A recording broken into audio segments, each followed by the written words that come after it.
Guys, നമ്മുടെ പാലക്കാട് കളക്ടറിന് മുമ്പിൽ ജലബീരിംഗ് ഉണ്ട്, അവിടെ കുറെ പോലീസുകാരുണ്ട്, എല്ലാം അടച്ചിട്ടുണ്ട് ഗേറ്റെല്ലാം. ഇന്നിവിടെ എന്തെങ്കിലുമൊക്കെ നടക്കും. ഒരു കാടളകി വരുന്നുണ്ടല്ലോ. കോൺഗ്രസിന്റെ ഒരു വലിയ മാർച്ച് നമ്മുടെ കളക്ടറേറ്റിലേക്ക്. ഗ്രഹണി ആത്മയൊക്കെയുള്ള പിള്ളേര് പതിവായിരിക്കുന്നതിലും 10 അടി തള്ളിയിരുന്നോണം പൊട്ടിപ്പാറുന്ന അടിയാ നടക്കാൻ പോകും. A few minutes later. എവിടെ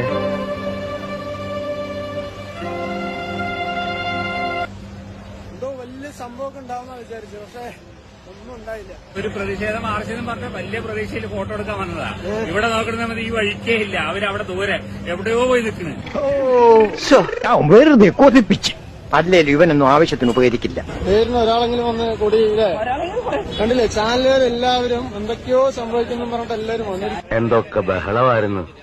മലപ്പുറം കത്തി, മെഷീൻ ഗണ്ണ്, ബോംബ്, ഒലക്കര മൂട്. കോൺഗ്രസ്സുകാരാണത്. സംഘർഷം, ജലവീരക്ക് പ്രയോഗിക്കുന്നു, വീണ്ടും പ്രയോഗിക്കുന്നു, രണ്ടാമതും പ്രയോഗിക്കുന്നു, ഒക്കെ ടൈപ്പ് ചെയ്ത് വെച്ചിട്ട് പൊട്ടണ കോൺഗ്രസിന്റെ ഗാന്ധിയൻ സമരം എന്ന് പറയുന്നത് ഇതാണ്. പോലീസ് കൃത്യമായി മനസ്സിലാക്കിയില്ല. ഇത് നടത്തുന്നത് അംഗപ്പേട്ടനാണ് നല്ലത്, അവർ മനസ്സിലാക്കിയില്ല.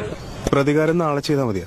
ഒര കത്തുമ്പോ വാഴ വെട്ടുകയെന്ന് വിചാരിക്കരുത്. ഇവനറിയാവോ, ഇവൻ ഭയങ്കര ക്യാമറമാനാ. ഫേമസ് ആണോ? ഫേമസ് ആണോ?